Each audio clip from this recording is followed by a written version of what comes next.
actually start this week's episode of Raw Ups and Downs, or your Wrestling Raw review, by putting a 1 on the crime counter, because Seth Rollins and Becky Lynch turned up to the show, and Becky didn't have her IC title because AJ Lee had stolen it. You can't do that, it's most definitely a crime. And also, the commentators told us Wade Barrett will be back, he's just having some time off. Let's stop making a bunch of stuff up about Wade. It would be crazy if WWE got rid of him anyway. He's flipping good at his job. Also, hello, my friends. We've already talked about it. Welcome to the only wrestling review show you need, because I watch wrestling so you don't have to. And yeah, when Raw got into it properly, the Usos came out together, and they are back together again. They did not do this. That would have been weird. But essentially, they were like, oh my gosh, Bronson Reed and Bron Breakker, you just gone and made a big mistake.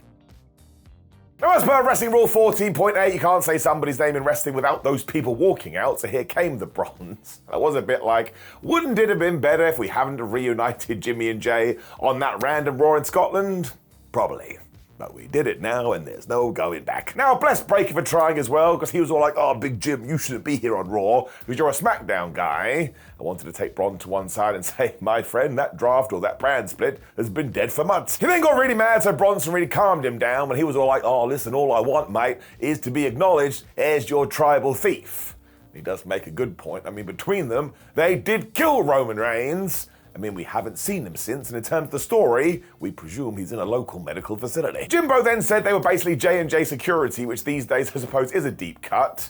When they said Paul Heyman isn't the Oracle, he's the Orca, because he looks like a giant whale. And I thought about this, and a part of me was like, that's one of the worst insults I've heard for a while. But then I remembered, if you're a 10-year-old today, and you heard the Usos saw this, you were probably running around, you're going to school, and you're going to the playground, and you're calling everybody an orca whale, which actually is terribly mean, but at least it's good for the kids. Eventually the match was made for WrestlePalooza, and yes, the Usos being back together properly is a big deal. When everybody started to beat each other up, when LA Knight also walked out because he hates the Vision, and all you need to know is this. Basically, he threw Bron Breakker into a corner, or sort of put him in one direction, didn't realize that Jey Uso was there. Jey Uso almost got murked. LA Knight was like, oh, I didn't mean to do that. But Jey Uso was like, yes, you did, Lard Knight. I don't like you at all. And we quite clearly made it clear these two guys don't like each other. So while this was a very generic opening to Raw, in the sense it was just your usual Raw opening promo, this actually got way better by the end of the show. And also, like I've already said, the Usos getting back together, who are one of the GOAT tag teams,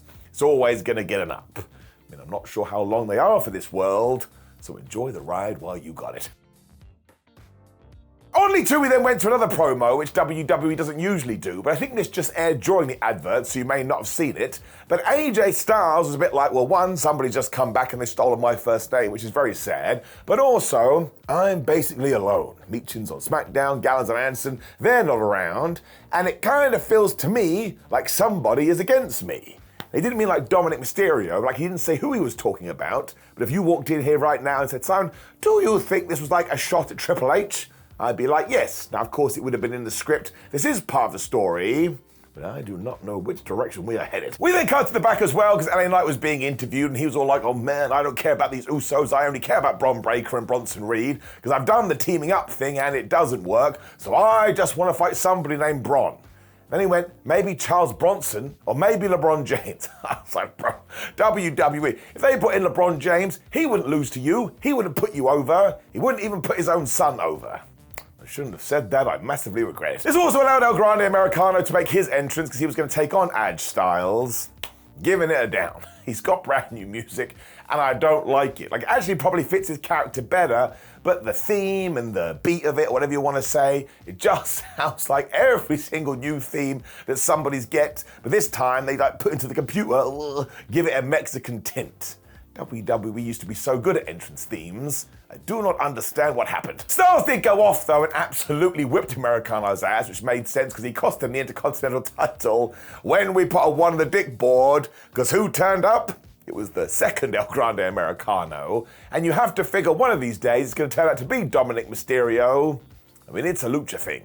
We'll talk about it later. The first Americano then pretended he was hurt, so kind of got back into the thing when AJ was like, nope, I'm just going to hit you with a Styles Clash. When El Grande Americano number 2 once again tried to interfere, so of course put 1 on the dick board. Did I do that? I can't remember. But do it again when Dragon Lee ran out and said, you can't do that, and why much I am a dragon. And then AJ Styles was free again. So we hit the Styles Clash. You got the 1, 2, 3. That's basically it. It was a good match. It was a fun match. AJ Styles is a GOAT. Ludwig Kaiser is great at playing a Grande Americano. Just going to give it up. No problems. When I laughed out loud because we saw Io Sky and Adam Pearce talk, and Adam was like, oh, I'm so sorry, Io, we can't do the contract signing later because Stephanie McMahon wasn't able to make it to Raw. I said, why just email it to her? She could sign it and send it back.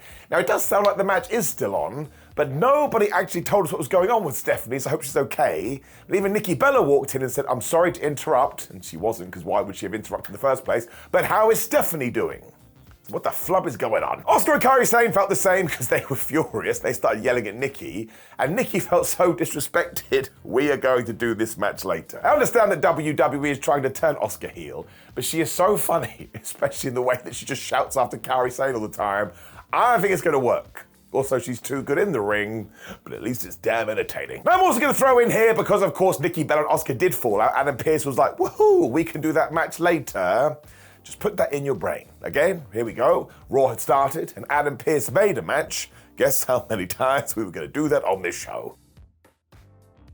When we did get to Lyra Valkyria versus Raquel Rodriguez with Roxanne Perez in her corner, mostly because last week, Lyra just wanted to be sad about Bayley, and these idiots got in the way of her sadness, and of course, bam, put on one of the dick counter, because if you're thinking Roxanne Perez got involved, you are absolutely right. It must be something in the water. She hopped on the apron after Lyra and hit this pretty cool jawbreaker bulldog thing.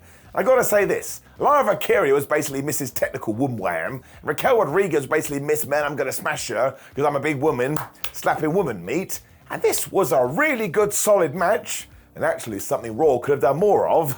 Just get rid of the distractions. We don't need it in every match. Rodriguez also killed her with a powerbomb at the moment when she did follow up with another Tahana bomb after, of course, Roxanne Perez did her thing. And she got the 1, 2, 3. But this just worked for me because even though we did have shenanigans on the outside, it just felt like somebody winning and somebody losing. And Lyra Valkyria could easily come on TV and say, you know what, ever since Bayley screwed me over, my career has gone in the wrong direction. And of course, Bayley will be back soon. So at least it's intriguing, but also on Raw. Sometimes you could just give me a good match. I'm giving it an up. I liked it a lot. Also, never going to get mad at Raquel Rodriguez winning. There was a long old time when she got squat. They got a very strange segment because Penta went to Adam Pearce and said, hi, I'm Penta. I don't think you like Penta, but you should like Penta because I'm Penta. Adam Pearce was like, are you on drugs or something? I went, nah, sorry, let me rephrase. I would like an Intercontinental title match. I was like, bro, you did not approach that in the right way at all. Rusev then interrupted, and he was a bit weird too, because he's like, I always told you, my plan was to return beat Sheamus and go after a title. And I was like, I don't think you've ever said that, but hey ho, this works, because you can go to the ring, because can you believe it, I do have a slot, and we can do Penta versus Rusev, and essentially insinuated the winner could become the #1 contender for the IC title, and I like that a lot. We talked about this a couple of weeks ago. Rusev should win, he should become the champion, Sheamus returns, he gets revenge on Rusev, and he wins that IC title, and then he has finished his trophy cabinet. That is a lovely, wonderful moment. This is where I'm going to get into it though, so you do forgive me, because again, the opening tag match was set up during the show. Nikki Bella versus Asuka was set up during the show, and this match was set up during the show. So, drum roll please. What are we going to do? Bam! We're going to introduce a counter, and I'm going to keep it very specifically to WWE, otherwise we don't really get the same effect here. But anytime Nick Aldis or Adam Pearce decides, can you believe it, I didn't book the entire card, so thank you for falling out. We're putting a 1 on this. So it starts at 3. I think it's going to be a fun one. AJ Styles then thanked Dragon Lee for helping him out when Jimmy Uso walked in like a panicked dad. He was like, oh, I can't find Jey Uso. Jey Uso was right there.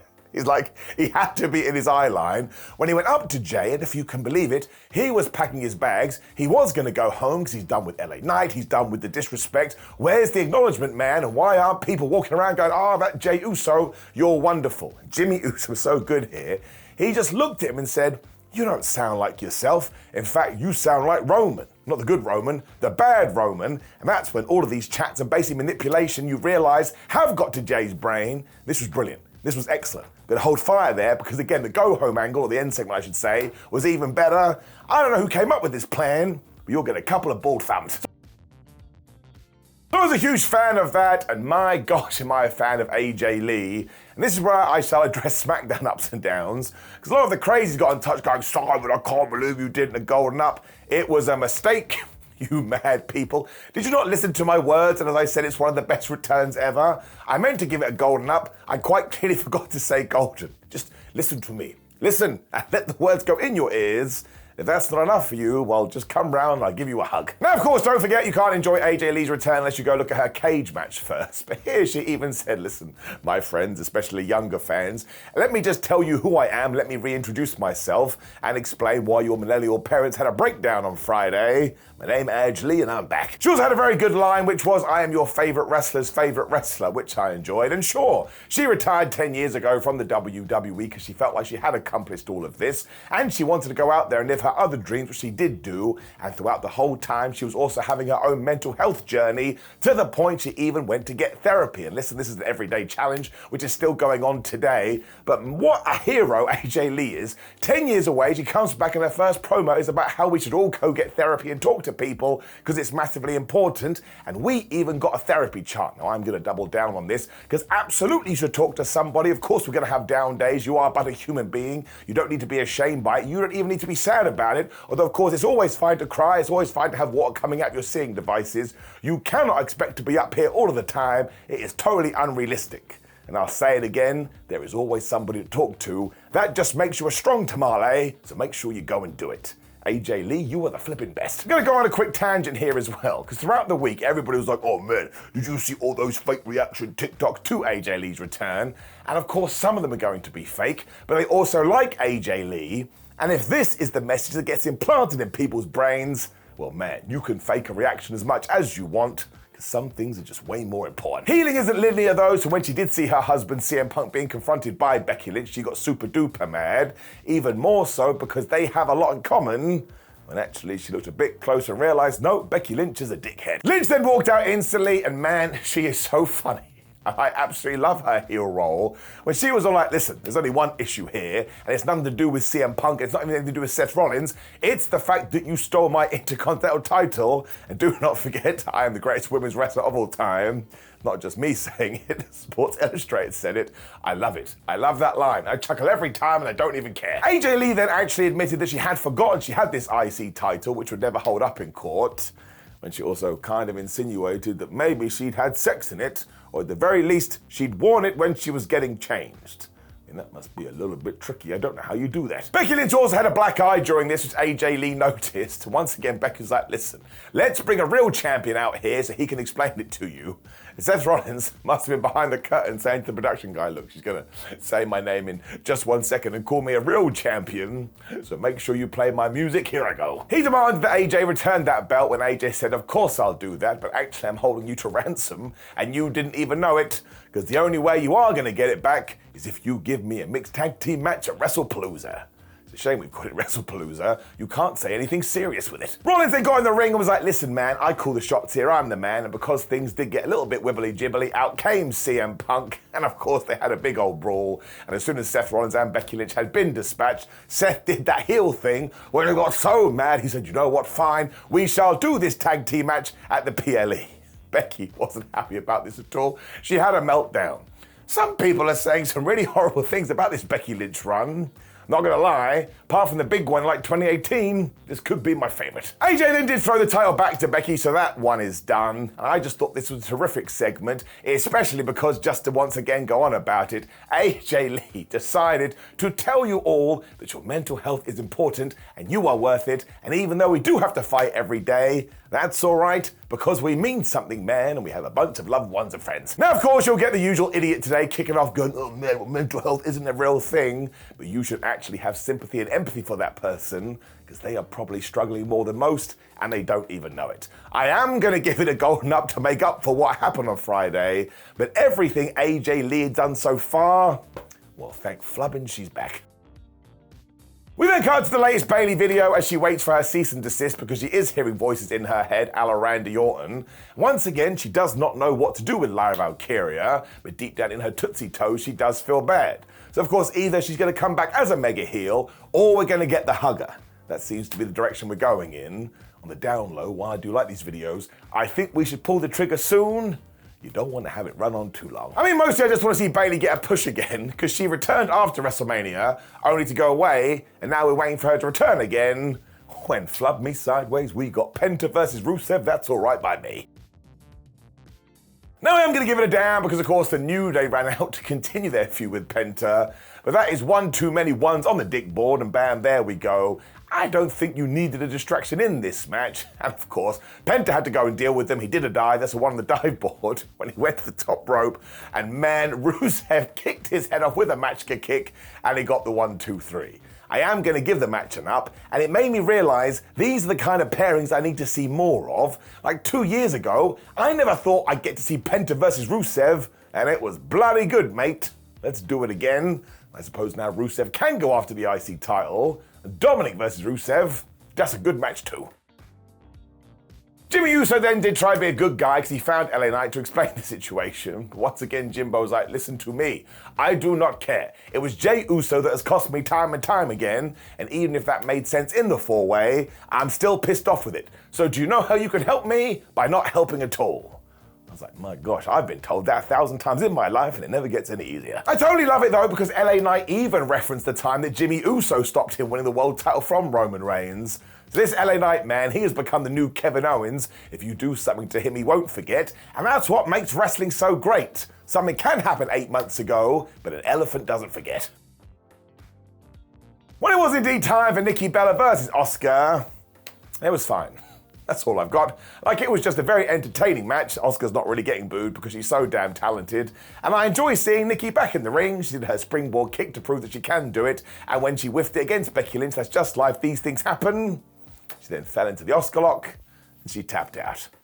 Does anyone have anything else to say about it? Nope. Hi, John, good to see you. I mean, I'm going to give it an up, and it's good to give Asuka a win. But that's that. If I was going to hazard a guess, I would presume this is all leading to Nikki Bella turning heel soon when we were in the back with the Judgment Day. And as per usual, it was Groundhog Day, which they could change their name to, because they were all like, Dominic Mysterio, why do you keep hanging around with El Grande Americano? And Dom actually said, you wouldn't understand, it's a lucha thing. Please, for the love of everything, be the reference that I think it is, because that makes me the happiest man on the planet. He got so damn mad he stormed off, and Roxanne Perez was like, listen, I'll go and talk to him. This is a lot like the Bayley situation. The Judgment Day have absolutely elevated themselves again over the last few months, but we need to pull the trigger, and we just need to do a little bit more with this IC title, especially if Dominic is about to win the mega title in AAA. We wait and see, but we need a big moment soon. We then got one of the stupidest segments for a while, but my gosh did I laugh, because Nikki Bella and Asuka fell out backstage, and Nikki Bella was kind of sizing up Asuka. I was like, man, she just whooped your ass. You need to react to a little bit, otherwise what do you think is going to happen in round 2? Asuka didn't care though, because what she just did do to Nikki is exactly what Io Sky is going to do to Stephanie at the pay-per-view, when Rhea Ripley just teleported in from nowhere, and she was stood next to Nikki Bella going, remember, Asuka, I don't like you at all. She also asked if there was a problem, and again, Asuka made me laugh, because she was like, yeah, 2 of them, and she pointed at those 2. That was funny. Rhea then reminded Asuka it's not her going for the titles. Asuka was all like, man, you better zip it. Honestly, these 2 together, all of their skits are like a fever dream, but they're so damn entertaining, so I can't get mad. But I am just going to throw a tiny down in there, because like for the 3rd, maybe even the 4th week running, Rhea Ripley just did a backstage skit, and she didn't come out in front of the crowd, at least for the television portion, and she's so damn over, I find that a bit weird. I hope she's not injured or anything. And as we has got here, I just want to send all the love to Wardlow as well. There are reports out there saying he got injured on his return. That is just unfair. Like, an injury in normal circumstances would absolutely ruin you. But for that to happen, so yeah, we take a big ball of positivity and we throw it his way. I hope he's okay. When we got to our main event, which was LA Knight versus Bronson Reed, and I'll be honest with you, my friends, I wrote down, Bronson, I'm only here to take the pin, Reed. Shows what I know absolutely nothing. Because after LA Knight had been destroyed by Barry Barricade, and of course Bron Breakker was all like on the outside, distracting him, put one on the dick board. But LA Knight, being a confused wrestler, turned around and Bronson Reed hit the jagged edge, which was a DVD, and he got the 1, 2, 3, and that rhymed, so it must be true, and I was genuinely shocked. Now, obviously, a big reason for this is we don't often see Bronson hit the jagged edge, which is most definitely a new finisher, because Joe Tessitore was all like, oh, jagged edge, jagged edge, jagged edge, like he was Alanis Morissette. But actually, I think this is super duper smart, because the Tsunami has now been sold as a death move, so if the LA Knight was going to take it, he probably should have been written off TV for a while. It's become a less is more move, So I liked it. Bronson and Braun, of course, started the attack afterwards when the Usos had the worst plan, because Jimmy Uso ran out and he got killed. So finally Jay ran out and he got killed too. Now, yes, I know the story was that Jay may have left the arena, but come on, bros. Just sit down and think about this. This was a terrible approach. During this, though, LA Knight had taken his Phoenix down, so he got rid of the idiots with a chair. He even threw one right into Bron Breaker's face when he helped up Jimbo Uso. But in the corner, Jey Uso was remembering all those words that Roman Reigns had said to him. He ran in, he speared LA Knight and flubbed me sideways. He actually got booed by the audience, or they were a little bit conflicted, but I thought this was brilliant, because right now Jey Uso is super duper over, but that will calm down, it always happens. So to strike before the iron is hot and just give him so much more edge, not Adam Copeland, he went to AEW, is brilliant. And the fact that it's Roman Reigns, be it purpose or accidentally, manipulating his brain again, bravo to WWE. This is the kind of creativity we have been missing a little bit, and you can do so much with this. It just makes Jey Uso a more three-dimensional character, and he does kind of have just cause. I mean, he's been a dick to LA Knight, but LA Knight's been a dick to him too, so I am going to get an up. I thought this was flubbing brilliant, and it made me twice as interested as Jey Uso. However, I am going to be a negative Nancy to end, so do forgive me, and we are literally going to end on a downer, because I do believe ever since he beat Seth Rollins at Saturday Night's main event, LA Knight has lost 7 matches, more or less in a row. Now listen, it was the right result here. Bronson Reed, I do think, had to win, but LA Knight staying so over, it's like all the credit to that guy, because my gosh, does he get booked into the floor. I mean, you can make the argument, it doesn't matter regardless, because again, the fans love him, but I just think we need to keep an eye on this. I mean, it helped with the Jey Uso stuff, but yes, maybe don't even book the match. I am just going to give it a down. I think it's something we need to keep our eye on. Which brought us to the end of Monday Night Raw, and how this show is booked with the same people that book SmackDown, I don't know. I shouldn't have said that. But it is getting an up. The Jey Uso stuff, the AJ Lee stuff, she's flipping my hero. It really is a very easy to watch show. Now, of course, please do leave me a comment below and let me know what you thought about last night's episode of Monday Night Raw. Click the video on the screen for all my thoughts about AJ Lee, and yes, my faux pas. Do forgive me, but otherwise, my friends, have a terrific day. See you soon.